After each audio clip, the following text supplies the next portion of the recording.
We got whips. We got an FO. I've got tea. Let's get started. Hello, I'm Liz. I like to knit, and this is a knitting podcast. If you are joining me for the first time, welcome. If you're a returner, because there are some of those now, it's very exciting. Welcome back. This is episode 7, I think, probably. And I have one finished object that I'm going to have to show you via pictures. If you're a returner, you'll know why. And I have a couple of whips.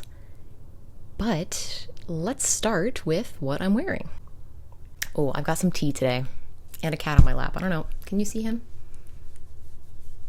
He's very good. This is some organic blood orange rooibos herbal tea blend. And I've already had my coffee, so I'm warmed up, feeling good, ready to go. Let's talk about knits. All right. So starting with what I'm wearing. I've actually already worn this on this podcast once, but that was my very first episode, and I was using like the internal microphone on my computer for filming, and so you probably couldn't hear me talk about it anyway. This is the Empire Pullover by Kirsten. This is a Knitpicks pattern. It's written for Knitpicks yarn, and strangely enough, I actually did knit it in Knitpicks yarn. This is the Knitpicks Wool of the Andes Sport, and the colorway I used is Sapphire Heather. I'm gonna roll down the sleeve a little bit. I'm not sure if you'll be able to see it. It's pretty cool lighting today, but this has little flecks of like purple and almost like a magenta in there as well, which I love, but like it's a deep cerulean. And I have a couple balls of scraps for this as well, and I've already made like a ribbed hat out of it, so I really like this yarn. I think that it would make a really good color work project at some point.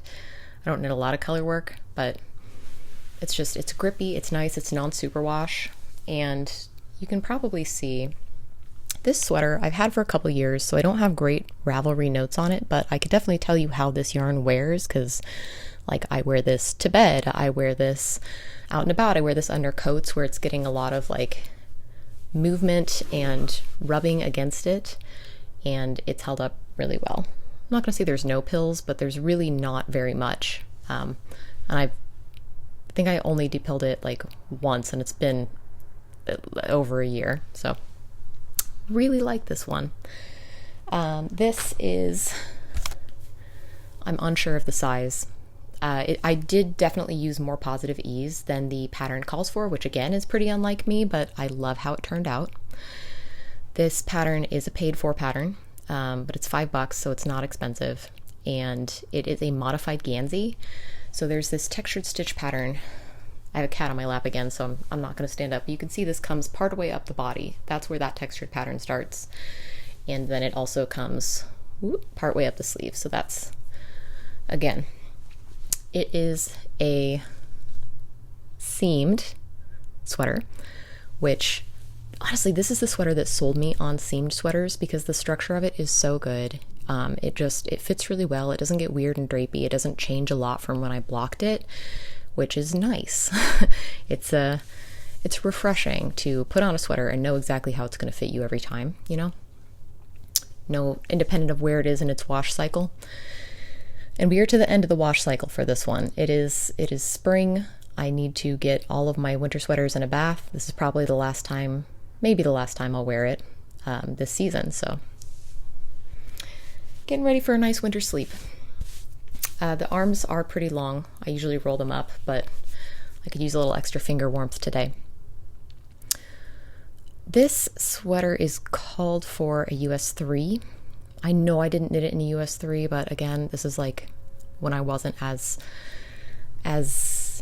dedicated of a raveler, we'll say, so I don't have great like notes. That's where I keep most of my pattern notes at this point. I think I used a US 4 or a, what is that, a 3.5 millimeter needle? Yeah, because I have a salient memory of knitting the back of this sweater while at like a board game weekend where we rented a house with some friends and just literally played board games the whole weekend, which is great. I highly recommend that. Very fun weekend getaway. But I was using my wooden shorty interchangeable tips, and that set that I have only comes in a US 4 and up. So I think that's probably the size that I used. Can't guarantee it. The other thing, it is seamed and it does have set-in sleeves. My row gauge was not quite right on this sweater, and so I initially tried to do some sleeve modification to try to just make sure, because again, they're long. I honestly really like this length, but at the time I was much more of a like, I want this bracelet length. I don't want them in my, I don't want to have my sleeves get wet while I'm washing dishes. I don't want to have to do this constantly.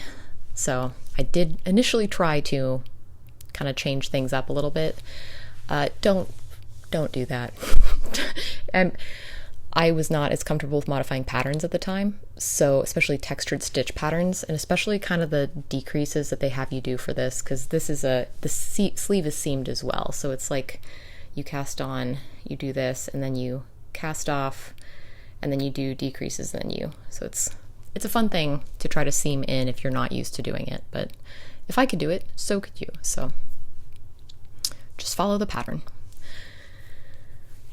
All right. That was a little more chaotic than I wanted it to be, but basically this is a great sweater and great yarn, and I recommend making one for yourself.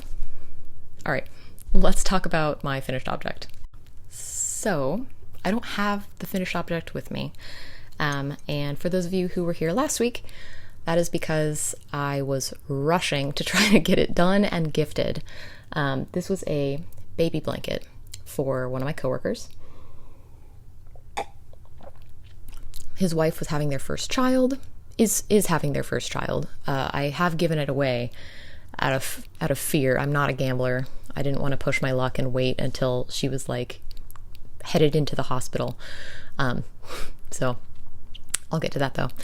This blanket is called the Lisbeth blanket. Again, unrelated, not sponsored, just coincidence. Also not why I picked the pattern.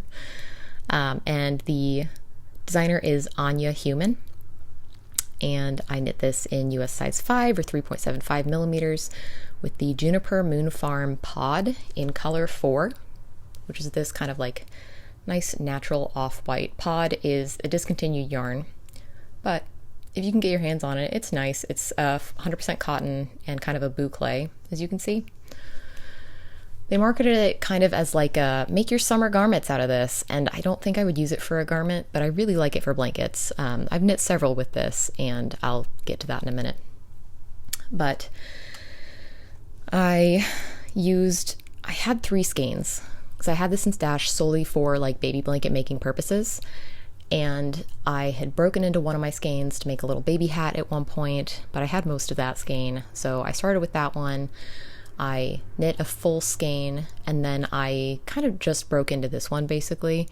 I think this is between like a half and 3/4 of a skein left.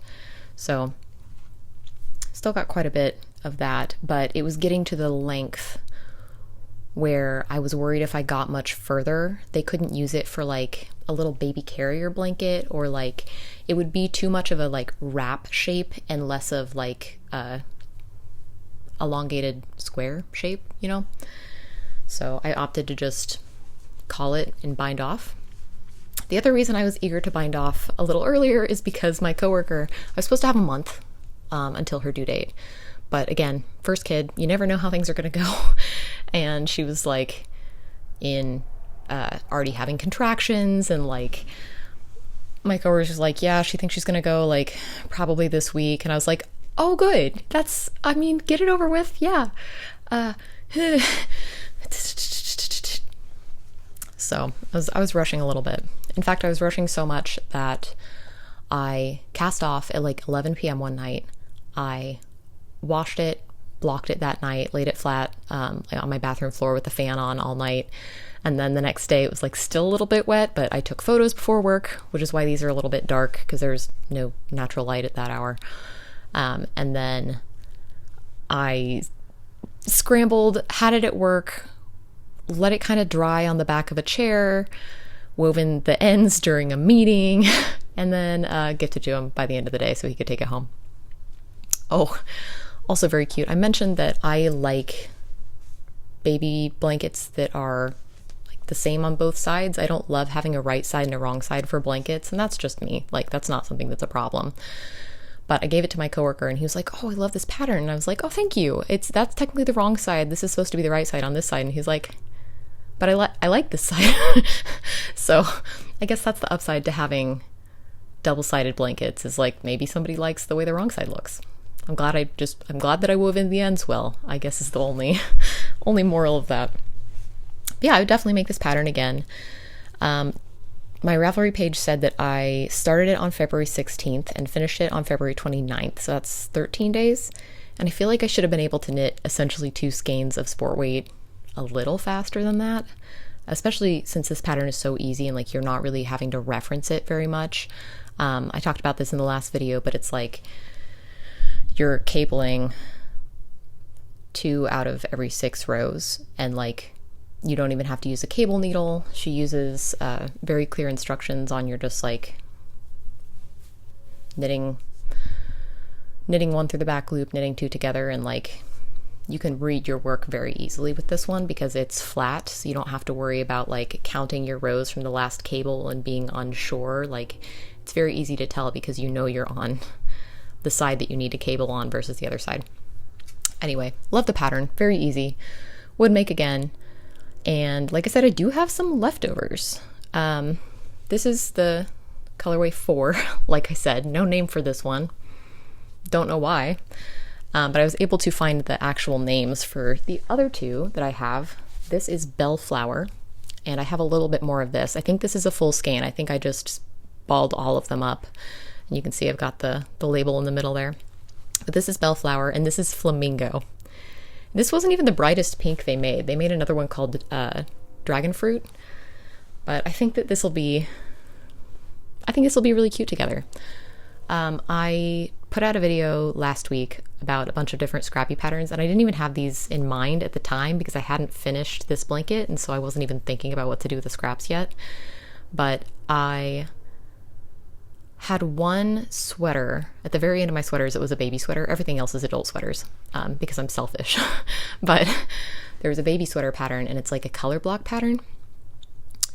And that is, it's written for worsted weight, and this, like I said, is sport weight. But I think with the boucle, I think it gives it a little bit more flexibility. I think a lightweight baby sweater would be fine too, especially because the baby I have in mind is going to be due in August.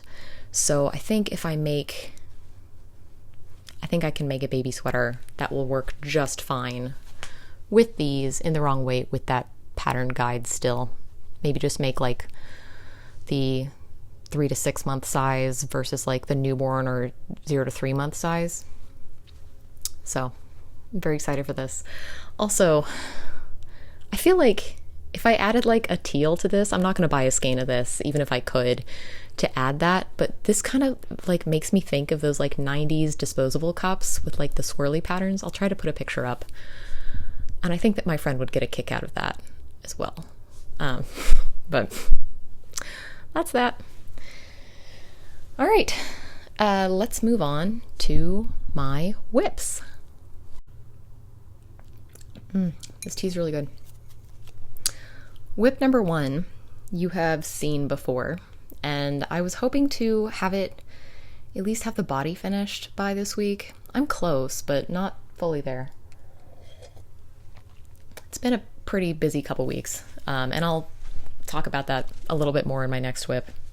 But this is the Elton by Locatelli, and I am knitting it in Lana Grossa Silkhair Haze Degrade in color 1109, and Kim Dye's Yarn Sourdough Sock in Tan Tartan, which is the June 2023 local yarn store colorway. And it's really coming along. Like, I'm very... God, it looks so cool. It looks like... Why does it look distressed? I'm really enjoying that. It looks like distressed confetti, and I'm thrilled to have this. I think it's going to be more of a statement piece than I was thinking / hoping, just because of like the colors are muted and kind of faded, but they're very, it's still busy a little bit somehow. So, it's not as long as I was hoping it would be. So I mentioned it last time. I was kind of comparing my my garment to the sample, because I didn't actually check row gauge on my swatch. I don't usually do that. I don't care too much. I met gauge for this pattern with a US 6, which is 2 US sizes bigger than what the pattern calls for, but that's why we do a gauge swatch. But I think this is going to grow a little bit. The sample in the pattern photos has 21 lines of the mohair stripe on the front, and I have 18 right now, so it's going to get a little bit longer,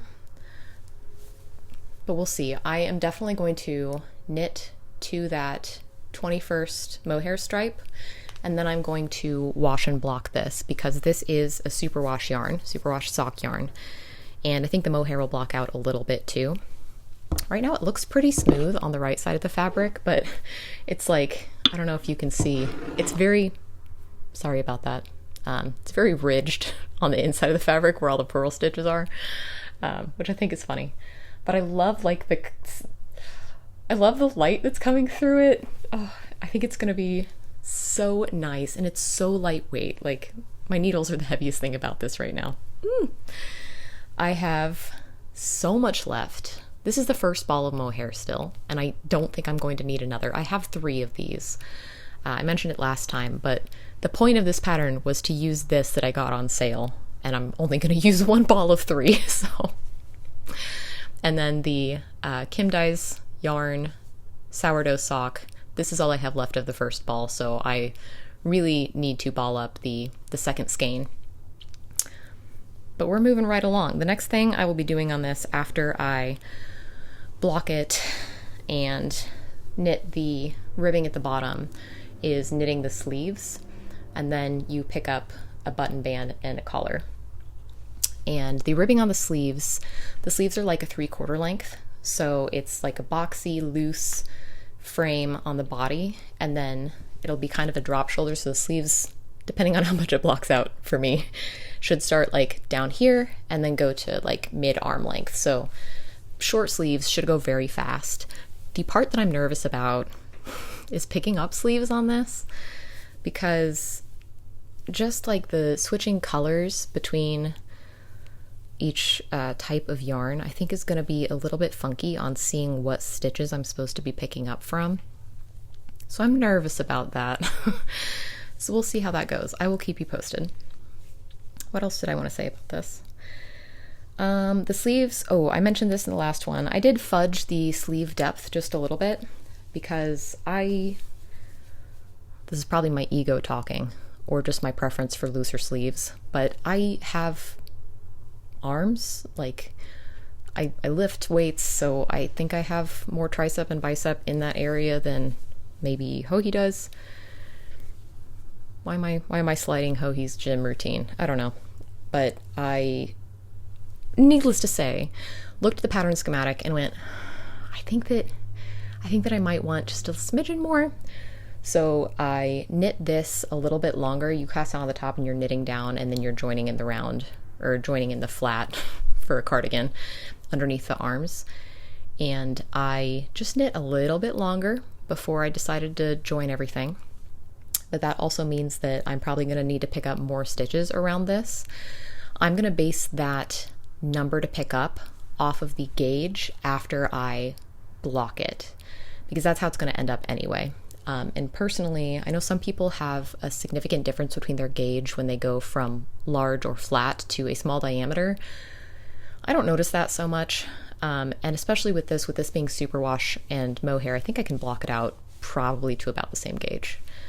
So a little bit of extra positive ease ain't gonna go amiss. So that's that. I'm very excited for this. Again, would have liked to have this done, but it been a little busier than I thought it was going to be. The other thing, I'm not sure how many people care about this or were thinking about this, but there was another project that I wanted to cast on after last week that I talked about different patterns for. There's some like light blue fingering weight wool viscose blend, and I was going to cast on a t-shirt with that, but I realized I only have one pair of size 6 needles, and it's on this, and that's what I got the gauge that I wanted for any of those patterns in, so I just opted to finish this before I cast that on. But I did have pretty bad cast-on-itis, so I have another whip. Let's get to that. This is a hat. Just a little on-the-go guy. Very plain, very simple. The reason I've been so busy is because we are in the process of buying a house. Like, our offer's been accepted, and so we've just been having like endless meetings with our mortgage lenders to try to like compare rates, and things are changing with that, with the economy and home inspection and all that stuff. And basically I needed something that I could just strangle the living shit out of and not really think about while I'm doing it. Didn't have two balls that I could get tangled like the Elton, even though that's stockinette the whole way.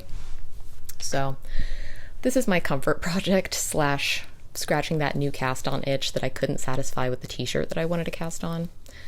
And this is the Ribbed Beanie by Emily Bolduan, and it is just, so far, a 2x2 ribbed beanie. Ain't nothing fancy about it. This is a free pattern.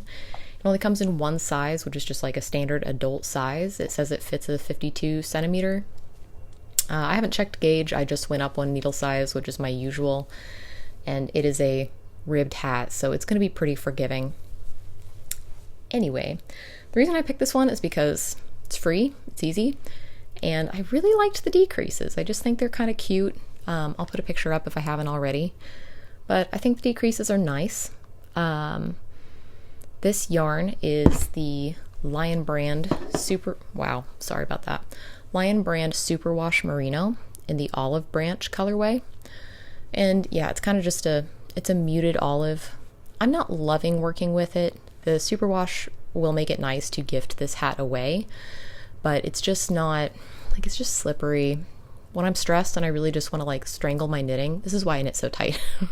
But when I'm stressed and I just want to strangle my knitting, Superwash makes that harder to do. Like it is harder on my hands. So that's fun. But this was another hat that I was going to gift to my sister and her boyfriend at the time, now fiance. Was another hat. Didn't like that hat. I didn't gift it to them. I ripped it out, and now it's going to become another hat that I'm going to gift to them. And in like the perfect amount of time too, because story time. So I had made my to-be brother-in-law a machine washable hat last year in just like a whatever Superwash DK yarn Knitpicks has. I don't remember what it was, but just a black hat. And I used the Classic Ribbed Hat by Pearl Soho, which is a 1x1 free rib pattern, and I've made it a million times. I just kind of, I don't always use the right numbers, but I just kind of cast on.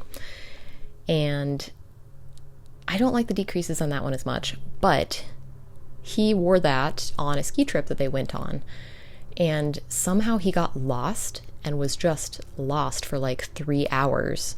But fortunately had a warm enough hat and warm enough gloves and warm enough coat that like he didn't have any issues with just being out in the elements trying to get his way back. But he was like, I was freezing, I was cold. I was like, I'm glad you didn't die. And he was like, yeah, your hat saved my life, which is hyperbole, but I was like, that man, they needed more hats in their stash. And so I'm going to make both of them like bright neon hats for their future skiing endeavors. But for right now, I was like, well, I should probably finish the hat that I had kind of like earmarked for them, and then I destroyed. So that's what this one's going to be. This is 120 stitches, I don't feel bad telling you that because it's a free pattern, but I was not about to tubular cast on 120 stitches, so I just did a normal long tail cast on. So the outside doesn't look great, but it is going to be folded up, and I think that this side looks better for like a normal cast on in rib. So excited about that. Only got a couple inches on it. This is basically how much they're probably going to fold up on this hat. And this isn't the full ball because I saved the rest of the skein after I ran out. So I'm probably just going to make this as long as I can so they can fold it up once or twice if they want. And then go for it. I have a big noggin, and this seems like it would fit me just fine, so I think it'll be fine. My sister, obviously, well, not obviously, but she has a pretty big head as well, runs in the family. But her fiance's head is just a little bit smaller, so it'll fit one of them comfortably, even if it's a little bit small for us. But yeah, gonna finish this up, gonna finish the Elton up, hopefully gonna cast on that t-shirt maybe by the next time I see you. But that's all. Kind of short episode, I think. I don't know. We'll find out after I finish editing it. But that's all I got for you today. Thank you for coming by. I'll see you in a week. Like I said, we have had our offer accepted on a house, so the time of recording in this space is limited, which is probably great. There's a...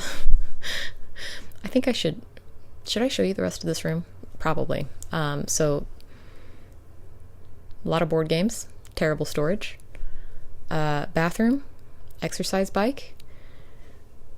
There's a piano keyboard over there, ton of games stored over there. Like, it's time to actually invest some reorganization energy into a space.